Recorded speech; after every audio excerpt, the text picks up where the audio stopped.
Hello guys, welcome to our channel philosophical study. सबसे पहले आप सभी को बहुत बहुत थैंक यू हमारे साथ जुड़ने के लिए। उम्मीद करूंगा आप लोग बहुत अच्छे हैं और आपका प्रिपरेशन बहुत अच्छे तरीके से चल रहे होंगे। तो गाइस, मैं राहुल मंडल साथ करता हूँ आप सभी को इस वेस्टर्न एथिक्स सेशन में। तो आज हम लोग इस सेशन में कुछ ऐसा टॉपिक को देखेंगे जहाँ पर आप लोगों को हर बार क्वेश्चन पूछे जाते हैं। ठीक है, तो उम्मीद करूँगा ये सेशन आप लोगों को बहुत अच्छा लगेगा। जिन लोगों ने इस चैनल पर पहली बार आए हो तो चैनल को ज़रूर सब्सक्राइब करिए और ऑल नोटिफिकेशन को ऑन कर लीजिए, ताकि जब भी मैं कोई वीडियो डालूंगा आपको सबसे पहले नोटिफिकेशन मिल जाएगा और आपका प्रिपरेशन बहुत अच्छे तरीके से चलते रहेगा। तो चलिए दोस्तों, सेशन को स्टार्ट करते हैं।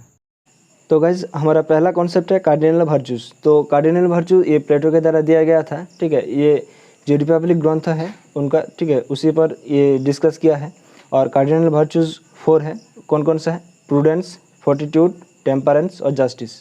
ठीक है, और प्लेटो के बाद सेंट थॉमस एक्विनास उन्होंने और 3 वर्च्यूज़ को इंक्लूड किया है, और वो कौन कौन सा है? Faith, hope and charity.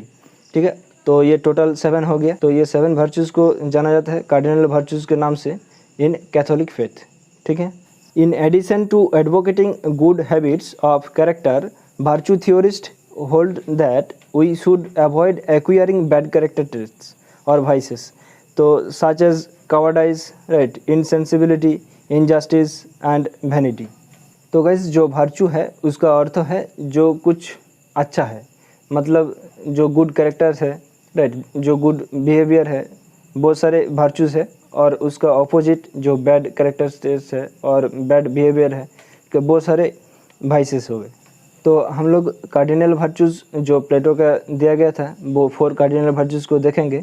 तो देखो यहाँ पर, तो देखो जो प्रूडेंस है वो क्या बोल रहा है कि it is the virtue that allows us to जज correctly what is right and what is wrong in the given situation.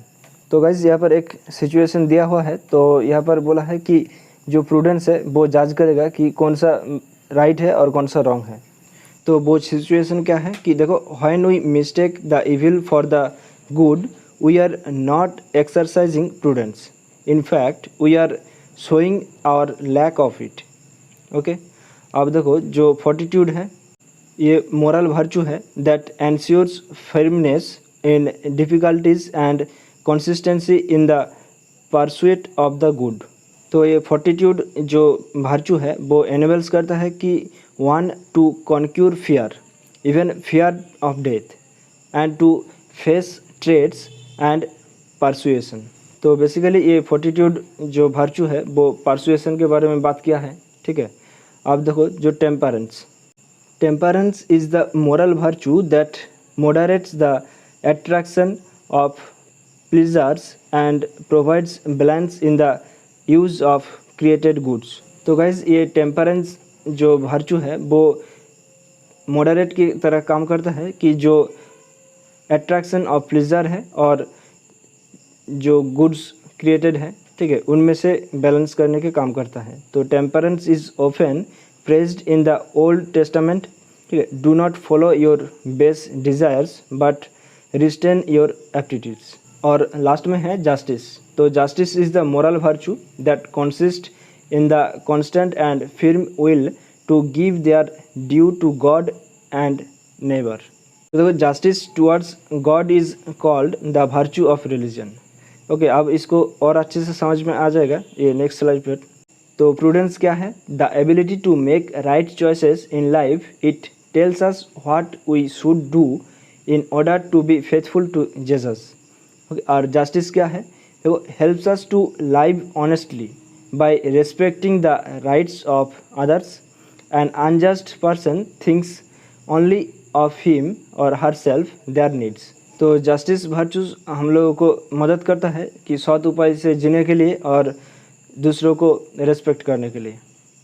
अब बात करते हैं टेम्परेंस वर्च्यू की। तो ये मेडिटेटर की तरह काम करता है, ठीक है, जहाँ पर हम लोगों को बैलेंस करना सिखाता है। तो देखो, ये the power to control our self, मतलब फिजिकल नीड्स एंड इमोशन। ठीक है, और फोर्टिट्यूड वर्च्यू की बात करें तो देखो, the courage to help us face danger and difficulty with inner piece.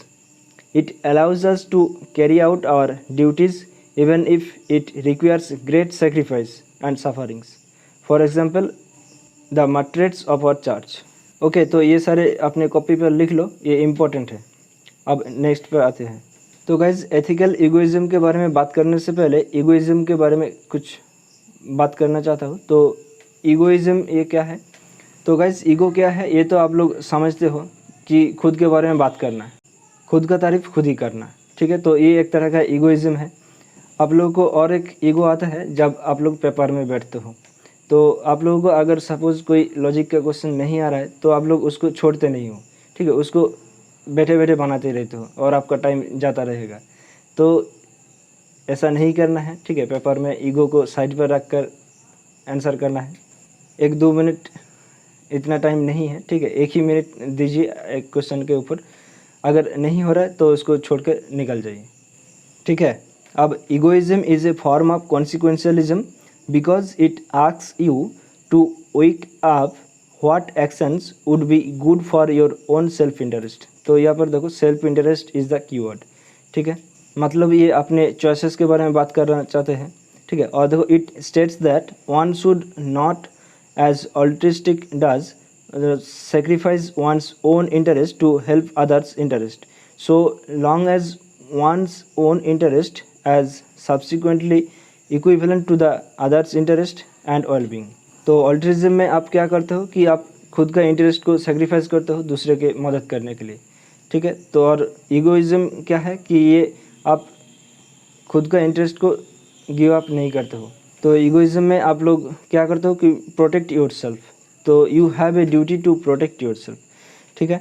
अब देखो ethical egoism does not however require moral agents to harm the interest and well-being of others when making moral deliberation. For example what is in an agent's self interest may be incidentally detrimental, beneficial और neutral in its effect on others, right? Or nor does ethical egoism necessarily entail that in pursuing self-interest one ought always to do what one's want to do.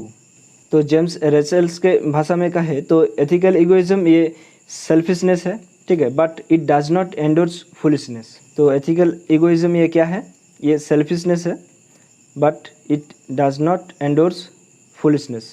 अब egoism दो तरह के होते हैं, एक psychological egoism और ethical egoism, ठीक है। तो साइकोलॉजिकल इगोइज्म में क्या है कि we do act in our own self interest, ठीक है, और एथिकल इगोइज्म में we should act in our own self interest, ठीक है। तो ये हम लोगों का कर्तव्य है, करना चाहिए। और साइकोलॉजिकल इगोइज्म में क्या है, हम कर रहे हैं। अब देखो मैक्स स्टीनर्स एथिकल इगोइज्म के बारे में बात करें तो ये 19th सेंचुरी जर्मन स्कॉलर थे, ठीक है, और उन्होंने लिखा था कि the ego and its own. Max Steiner कहते हैं कि मनुष्य चाहते हैं कि जो फ्रेमवर्क्स है उससे ब्रेक फ्री करना, जहाँ पर प्रिवेंट किया जा रहा है कि उसका जो सेल्फ इंटरेस्ट है वहाँ पर एक्टिंग करने के लिए। Even someone such as money और property can be a threat to man's freedom. तो इससे भी वो ब्रेक फ्री करना चाहते हैं। अब स्टीनर ने सजेशन दिया है कि जो सेल्फ इंटरेस्ट है वो should be the root cause of every action. तो हम लोग जो कुछ भी करते हैं वो सेल्फ इंटरेस्ट एक रूट कॉज है। देखो ये तो सिंपल सा बात है। तो अगर आपका इच्छा होगा तभी तो आप करोगे ना किसी भी काम को। तो अगर आपका इच्छा है तो आप एग्ज़ाम में जाओगे, अगर आपका इच्छा होगा तभी आप पढ़ोगे। तो ये सेल्फ इंटरेस्ट ये एथिकल इगोइज्म का एक कीवर्ड है, ठीक है। आप देखो जो स्टीनर सजेस्ट और भी क्या है कि that human need to reject material gain when pursuing self interest. This is because even money is distracting when pursuing self interest. Suppose करो आपको कोई चीज़ खरीदने का मन कर रहा है, आपका इंटरेस्ट है, लेकिन आपके पास मनी नहीं है, तो ये मनी एक डिस्ट्रैक्ट कर रहा है, सेल्फ इंटरेस्ट पर परस्यूइंग नहीं करने दे रहे हैं, ठीक है। तो ये मनुष्य इसको ये मटेरियल गेन को रिजेक्ट करना चाहते हैं, ठीक है। और भी सजेशन दिया है कि देखो Stirner suggest that society people should work together as a union of egoistic because cooperation is important to get your own goals in life. तो ये तो सिंपल सा बात है। तो सोसाइटी में या फैमिली में हम लोग एक साथ क्यों रहते हैं? ताकि हम लोग अच्छे से जीवन को बिता सके, ठीक है, कोई प्रॉब्लम ना आए। तो अगर कोई प्रॉब्लम आए तो एक दूसरे के साथ मिलजुल के करेंगे। तो ये आपका जो गोल है उसको अचीव करने के लिए ही तो हम लोग कर रहे हैं। तो यहाँ पर एक एग्जांपल दिया हुआ है, तो देखो, for your self interest you need a teacher to get to university और apprenticeship, so you might do what a teacher says because you know it will benefit you in your long run. अब the psychological egoist claims that कि people always act selfishly और in their own self interest, right. और इसका एक advocate किया था इस theory को, वो क्या था, थॉमस हॉब्स, ठीक है, और who saw life as nasty, brutish and short. देखो, ethical egoism is based on self interest as opposed to altruism. तो ये तो हम लोगों ने पहले ही कहा है।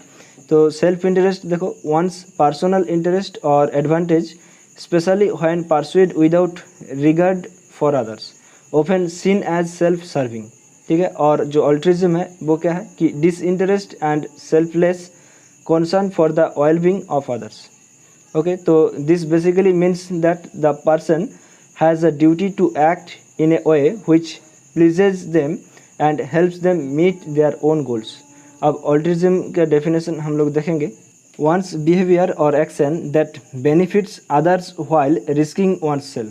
तो जो ये मिलिट्री वाले हैं, ठीक है, वो लोग क्या करते हैं कि खुद का जीवन को रिस्क में डालकर अपने दूसरे जीवन को बचाते हैं, ठीक है। तो वही है अल्ट्रिज्म, ठीक है, कि वंस बिहेवियर और action that benefits other while risking one's self, ठीक है।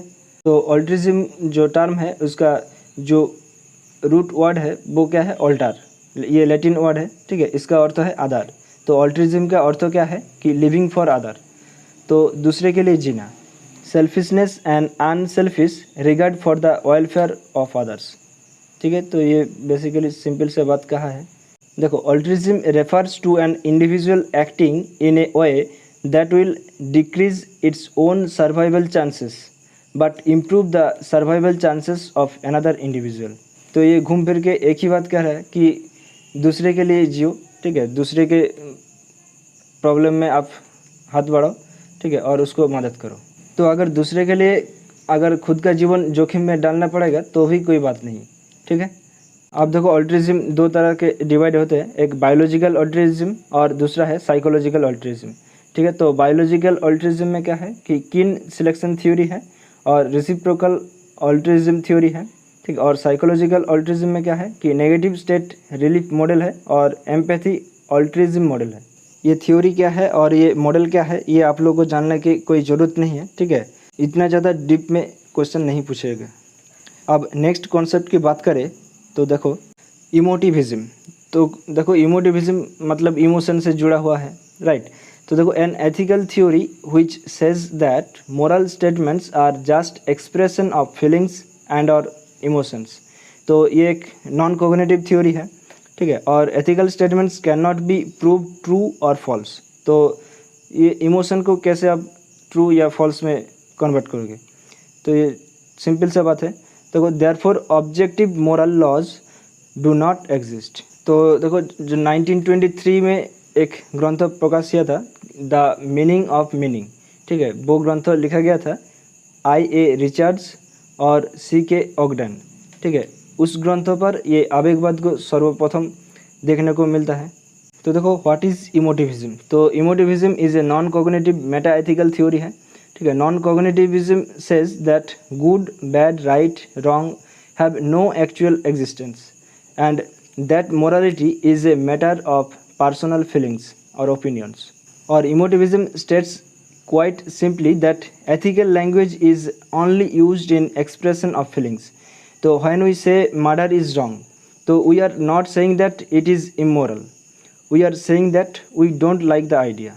तो एजे यार सोचते हैं कि ये जो मर्डर जो शब्द है, ठीक है, इसमें कोई पाप या पुण्य इसका आइडिया नहीं दिया गया है। तो ये जो पाप पुण्य के जो आइडिया है, ठीक है, इसमें हम लोग आवेग के थ्रू प्रकाश करते हैं।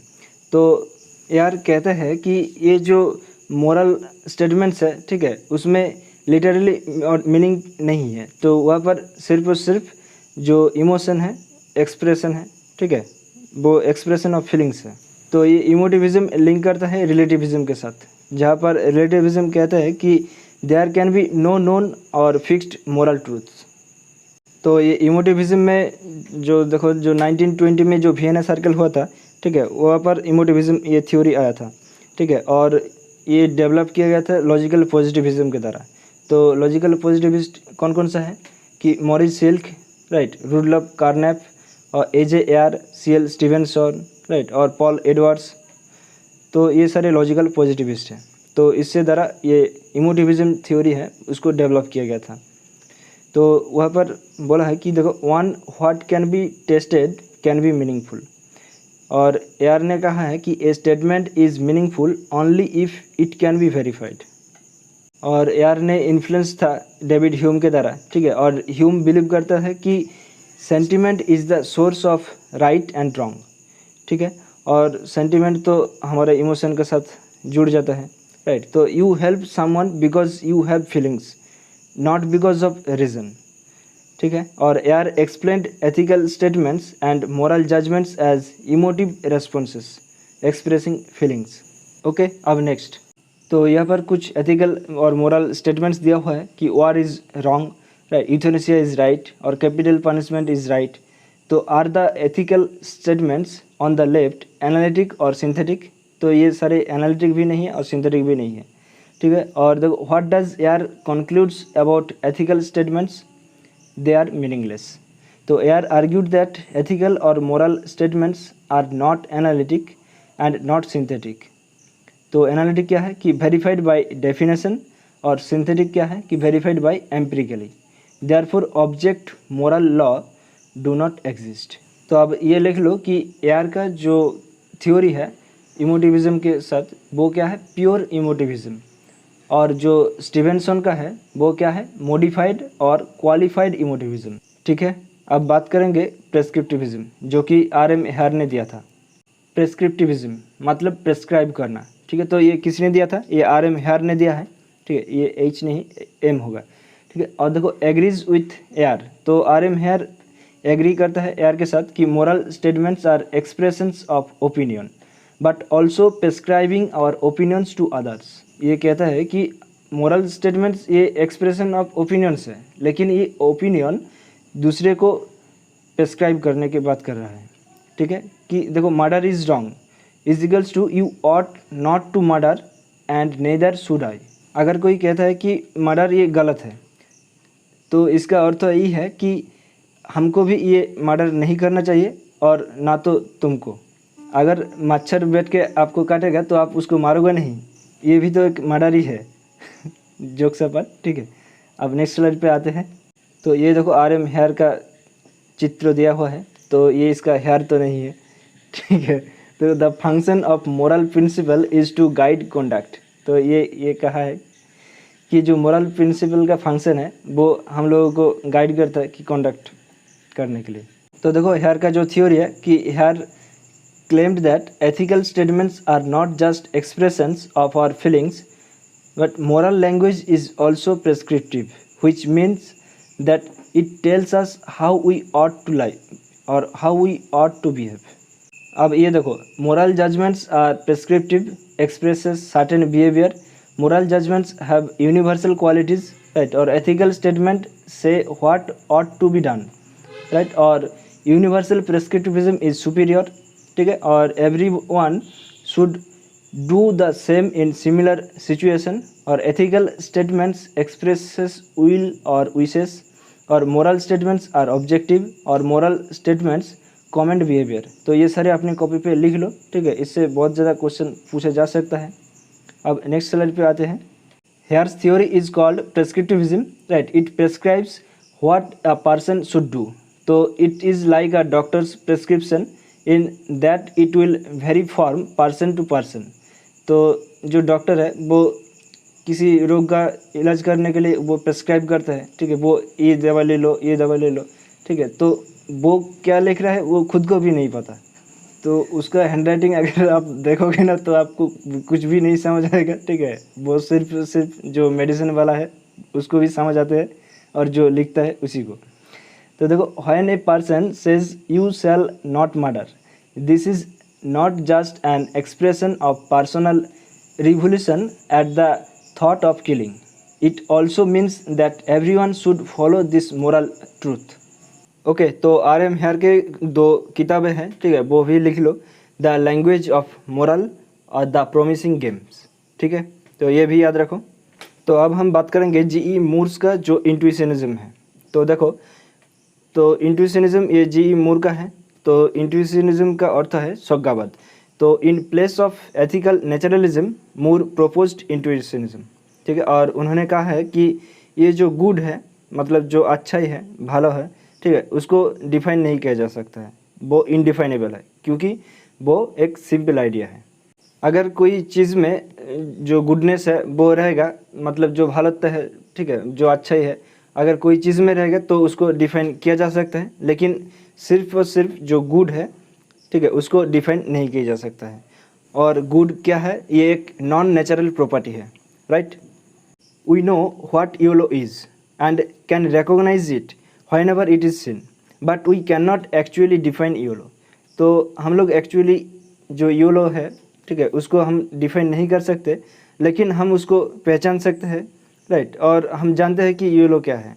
मूर ने कहा है कि in the same way we know what good is but we can not actually define it. ठीक है, अब W.D. रॉस ये भी एक इंट्यूशनिज्म है, राइट, इंट्यूशनिस्ट फिलोसोफर है, और ये इन्फ्लुएंस हुआ था मूर और प्रिचर्ड के द्वारा। ठीक है, but went further and said कि गुड की तरह ही ये राइट एंड ऑब्लिगेटरी, इसको भी इनडिफाइनेबल है, राइट। राइट एंड ऑब्लिगेटरी ये भी इनडिफाइनेबल है गुड की तरह, तो इसको भी याद रखो। ओके, तो दैट्स ऑल। उम्मीद करूँगा ये सेशन आप लोगों को बहुत अच्छा लगा होगा। अब सेशन को लाइक करके अपने दोस्तों के साथ ज़रूर शेयर कीजिए। तो गाइस, पिछले सेशन में हम लोगों ने एक रिमाइंडर मैसेज टेलीग्राम पर सेट किया था, ठीक है, जहाँ पर आप लोगों को पता चल जाएगा कि कितने दिन एग्ज़ाम को रह गया है और आप किस तरह से प्रिपरेशन ले सकते हो। तो उसी तरह आज हम लोग इस सेशन में भी ये रिमाइंडर मैसेज को सेट करेंगे, ठीक है। तो टेलीग्राम चैनल को ज्वाइन कर लीजिए जिन लोगों ने अभी तक ज्वाइन नहीं किया है। टेलीग्राम चैनल का नाम है philosophical study, link description box पर मिल जाएगा। अगर लिंक काम नहीं कर रहा है तो आप टेलीग्राम को ओपन करो और सर्च करो फिलोसॉफिकल स्टडी, तो आपको मिल जाएगा।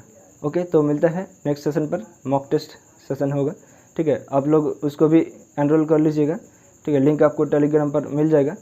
ओके, तो thank you, bye bye, take care, ध्यान रखिएगा दोस्तों, जय हिंद, बाय।